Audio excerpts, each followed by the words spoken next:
সেটা কোনোভাবেই মনের ভুল হতে পারে না। আমি ততক্ষণে বুঝে গিয়েছি বিশাল বড় কোনো একটা বিপদের ভেতরে পড়তে যাচ্ছি আমি।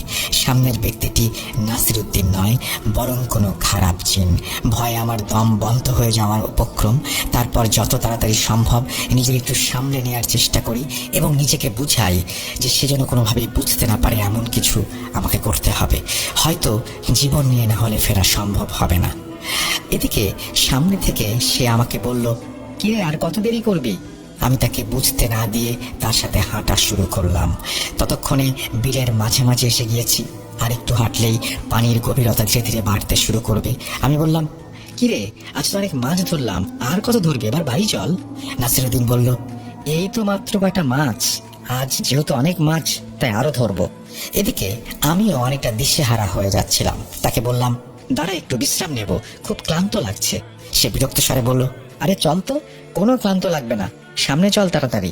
আমি বললাম, আর পারবো না রে ভাই, বাড়ি যাবো, অনেকক্ষণ তো হলো, মাছের ব্যাগও ভর্তি হয়ে গেছে। সেবার মহাবিরক্তি নিয়ে বলল, এত বাড়াবাড়ি করছিস কেন? মাছ ধরতে কি সমস্যা তোর? দেখছিস না কত মাছ? এদিকে আমিও সময় পার করার জন্য এটা সেটা বলছিলাম, তর্ক করছিলাম এবং কিছুটা সময় পারও করতে পারলাম। কিন্তু ভোর হতে তখন অনেক দেরি, আজান হতে অনেকটা সময় বাকি।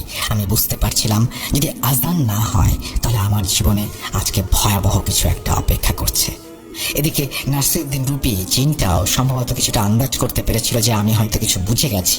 এবার সে রাগের স্বরে আর মোটা গলায় আমাকে বলতে লাগলো, চল চল বলছি, ইমরান আমাকে রাগাবি না একদম।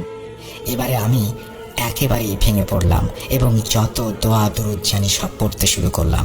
এদিকে আমার বাড়িতে মা তাহাজ্জুদে নামাজ পড়তেন বিধায় অনেক আগেই ঘুম থেকে উঠেছেন। ঘুম থেকে ওঠার আগ মুহূর্তে তন্দ্রা অবস্থায় মা একটা ছোট্ট দুঃস্বপ্ন দেখেছেন।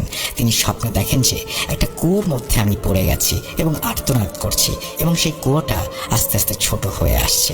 মা চেষ্টা করছিলেন কুয়োটার কাছে যাওয়ার জন্য, কিন্তু কোনোভাবেই তার কাছে তিনি যেতে পারছিলেন না। তিনি যতবার এগুচ্ছিলেন ততবারই বাতাসের ধাক্কায় পড়ে যাচ্ছিলেন। ঠিক তখনই তার তন্দ্রা ভাবটি কেটে যায়।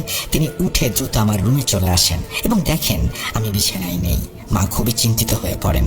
আমি সচরাচর রাতে মাছ ধরি সেটা তিনি জানতেন, কিন্তু রাত 12টার আগে আমি চলে আসি এটাও তিনি জানতেন। আমার বন্ধুরা বা আমার চাচাতো ভাইরা থাকায় তিনি কিছু বলতেন না। তিনি দ্রুত চাচির কাছে যান এবং তাকে ডেকে তুলে বলেন আমার চাচাতো ভাইরা মাছ ধরতে গেছে কিনা। চাচি বলেন তারা তো কেউ মাছ ধরতে যায়নি, তারা সভা থেকে এসে ঘুমিয়েছে। এবার আমার মা ভয় পেয়ে যান। তিনি আমার বড় বোন তাকে উঠান। আব্বা বাড়িতে ছিলেন না, তিনি ব্যবসার কাজে বাইরে ছিলেন। মা আর বড় আপা অজু করে দ্রুত নামাজে বসে পড়েন। মা সিজদায় পড়ে কান্নাকাটি করতে থাকেন আর আল্লাহর কাছে আমার সুস্থতার জন্য বলতে থাকেন। মায়ের মন তো হয়তো বিপদের আশঙ্কা টের পেয়েছিল, তাই মা চাচা আরো কয়েকজন জেগে ওঠায় আমাকে খুঁজতে বের হন এবং যেহেতু বেশিরভাগ সময় আমি বিলের দিকেই মাছ ধরতে যাই, লাইট নিয়ে তারা বিলের দিকেই রওনা দেন। এদিকে ততক্ষণে ভয়ে কাঠ হয়ে আমি দাঁড়িয়ে আছি। নাসিরউদ্দিনের চেহারা ততক্ষণে পরিবর্তিত হতে শুরু করেছে, সে ভয়ানক আকার ধারণ করতে শুরু করেছে। নাসিরউদ্দিনের জায়গায় আস্তে আস্তে একটা কালো ছায়া কিংবা অবয়ব কিছু একটা এরকম দেখতে পাচ্ছি আমি। তখন মৃত্যু ভয়ে কাঁপছি, মাথায় কোনো সূরা